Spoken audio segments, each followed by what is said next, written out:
guys, this is Sahil from alphabetazone.com, and in this video I will show you how to clear the conversation or messages on your Snapchat app. So if you want to clear the messages and conversation of your Snapchat app, first you need to open your Snapchat app, and now you need to select the profile icon at the top left corner, which is shown in red icon.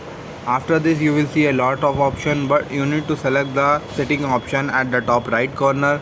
Now you need to scroll down, and after scrolling you will see a option of account actions. Now here you will see that there is an option called clear conversation. Click on it.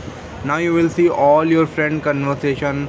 So if I want to clear the conversation of this friend, we need to click on this cross icon, and again we need to click on clear.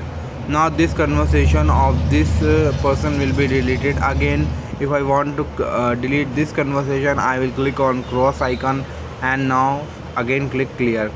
So that is the way to clear the conversation of Snapchat. I hope this guide was helpful and you will be able to clear the conversation or messages on Snapchat. If you like this video, please subscribe to our channel and visit our website alphabetazone.com.